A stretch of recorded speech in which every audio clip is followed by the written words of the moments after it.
Hey guys, a grumpy old guy gaming here. Kind of doing this real quick on a day where sleep was more of an optional event, so apologies if my alarm goes off in a couple minutes. It is rather early in the morning as I'm recording this. But we are looking at one hell of an opening to a game that I just tried for the first time this week, and I'm starting a new file for the sake of the recording because I just liked it that much. This is Shining Force. Not sure if it was out for other consoles, but this is the Genesis port. See this little girl hovering over the book, and she's going to serve as our introduction to the game, telling us about Dark Dragon, threatening to return right about now. I remember reading that the girl's name is Simone. Just such a cute interaction here. Don't remember having a save file? Oh, yeah, I did. Well, that one's gone, so we'll start a new adventure. Just for the sake of continuity, the beautiful thing about having a channel is it makes all the naming decisions real easy. Go ahead, throw in Agog. I will warn you, I'm gonna zip right through the beginning here because there's a lot. So we're gonna say bye-bye to Simone and start on this cutscene. There's a lot of content here, including interactions you gotta have with people pretty intentionally. You gotta talk to this dude. Tells you you've had enough for today. Just come in here, get cut off by your buddy whose name is Lo. You'll find that out later. He tells you he doesn't like the sword fighting so much, and then you talk to your sword fighting teacher Varios again, who's apparently a knight captain. Then you gotta follow him, only to get cut off by Lo again, saying, Varios seemed perturbed by that dude who gave him bad news. And all of that just to walk out here with the world as it actually is. And here you can interact with a great many people. And I mean a great many people. This is an expansive town. You got your item shop there. Got NPCs with wonderful bits of dialogue. Even got this old dude who's going to spout off random conspiracy theories. His name is Gort. Wants to tell us a secret, and that secret is, of course, DTA. Don't trust anyone. Thanks, buddy. Weren't the 90s such a great time? Then you got just folks hanging out. Like I said, I'm just zipping through this because there's not much in the way of time for me. But we're going to go through to the castle here. Come in just in time to have missed the meat of the plan, but be told that we're perfect for the job, whatever it is. Apparently it's so dangerous, and yet they're sending a whole bunch of new talent out there, and we are the head of it. And the king is telling us about the Gate of the Ancients and how whatever was sealed off by the Ancients, the kingdom of Rune seems to be interested in breaking that gate down, and it's our job to stop them.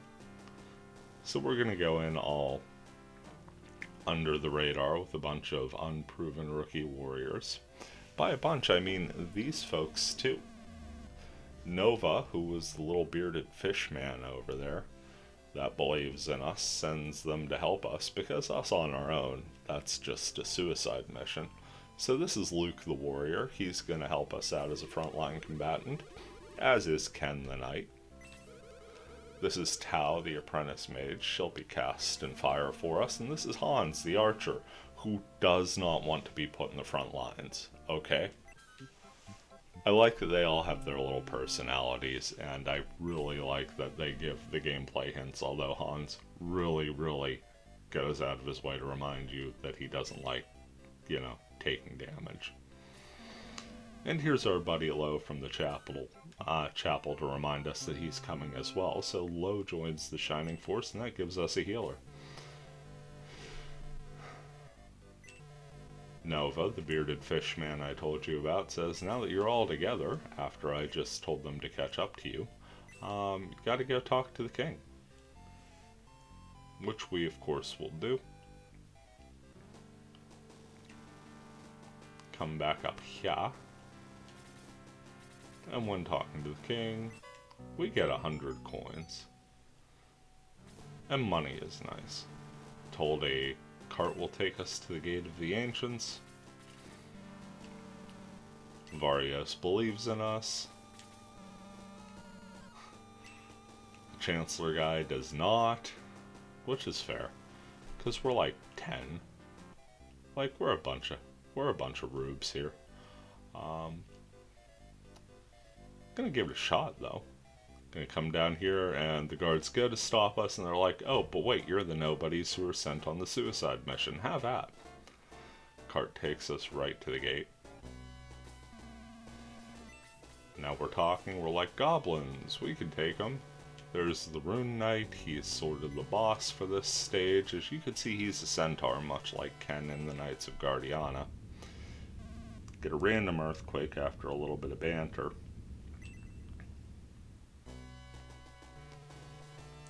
And now we're into battle. The Rune Knight commands them and then does the tactical thing of just skipping to the back.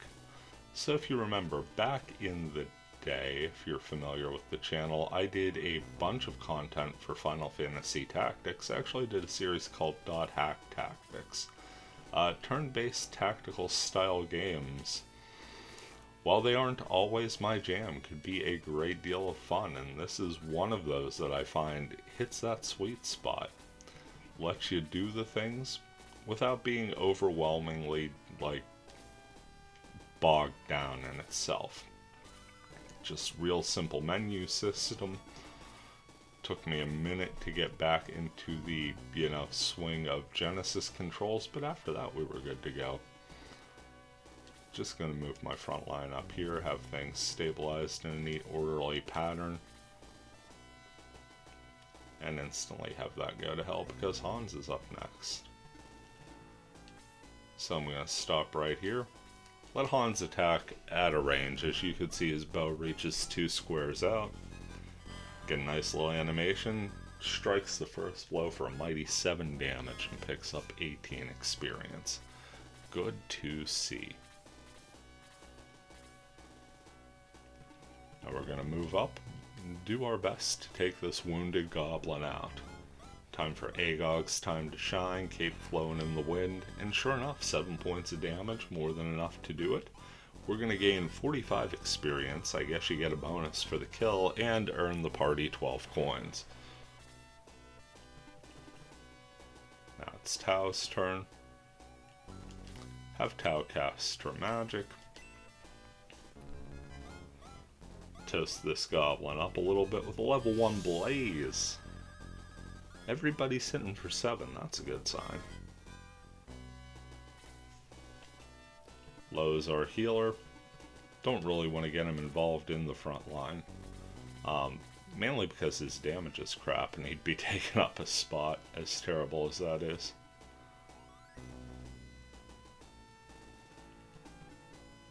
All about piece elimination at this point for us.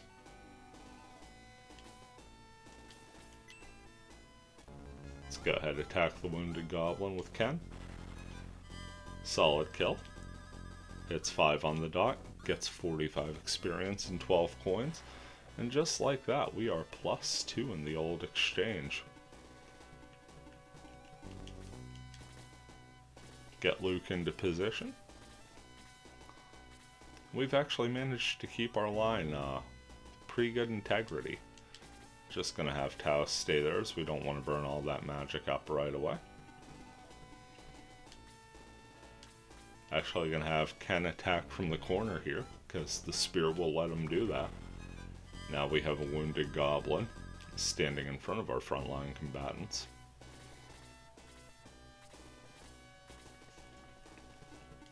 Should be easy pickings for Agog.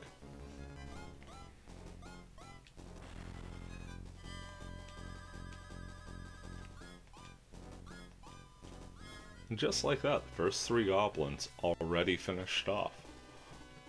Poor Luke hasn't got a chance to land a single blow. He's like, come on, guys.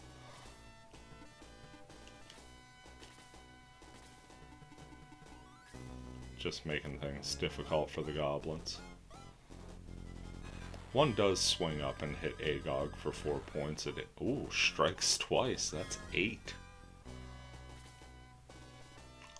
Fortunately, well protected. Unfortunately, a little too well protected as Low can't get to him yet.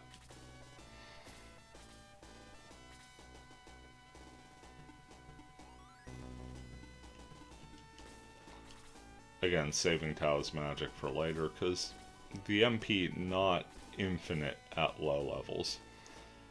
Just gonna have to back Agog off here. Unfortunate as that is.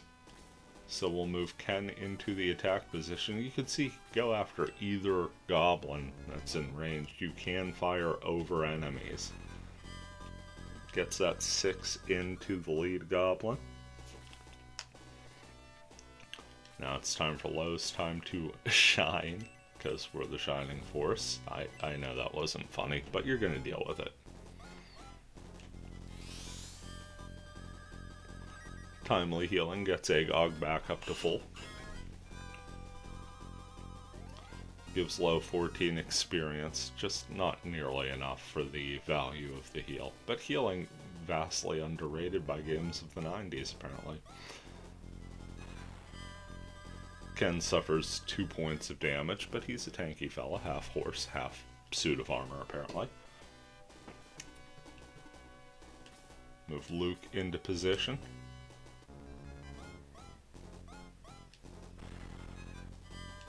And his first strike is a kill. Great job by Luke, getting us 12 more coins and 1 more enemy down. Now it's decision time with Hans. We could take that risk, which we will, but back him off from the dwarves. Just let him pick at the goblins here. And he gets off a second attack. That's a 1-round kill from old Hans there. So the risky business, well worth it. Lets us progress things forward into the Dark Dwarfs. Solid 5er there. So you got 20 points there. The dwarves a little tougher than the goblins. Can move Agog back into battle. See if we can get lucky with a 7 here. Take this dwarf out. Nope. Deals a 5. Still 20 experience, and that's going to boost Agog to level 2. Get that defense boosted by 1. All kind of boosts there. New hit points, new magic points. And Hans is back up again because he likes shooting those arrows. As you can see, not everything works in a, nice, neat turn-based fashion.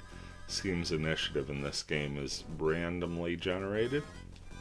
But I'm not complaining because Hans gets another kill and that should boost Hans to level 2. Increasing his speed, always a good sign for us to get the archer out there right quick and in a hurry. Dark Dwarf is going to take a hack at Agog. That's 6 points of damage, putting him in danger again.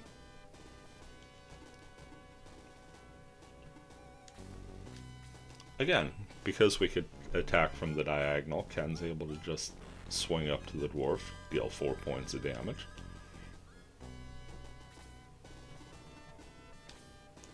This time, Low's got us covered. He will come to the wounded Agog.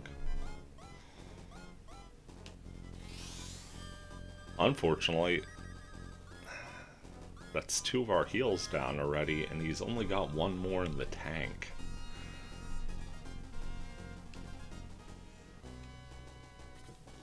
Rune Knight's just gonna chill back there.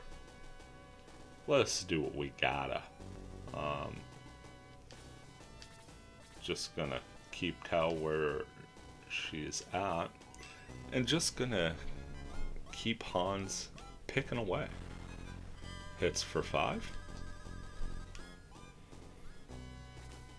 Now the dwarf gets another swing at Agog. who once again takes 6, but is still sitting at 8. Actually gets a reciprocating strike. That's a kill. And 25 more coins to the bank.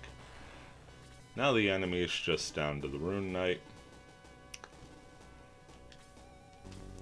And Ken's actually going to get his first strike knight to knight.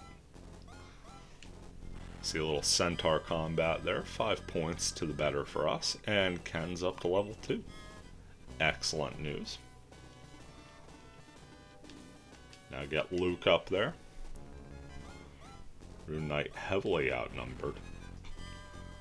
Takes 5 points. Got him down to 4 already.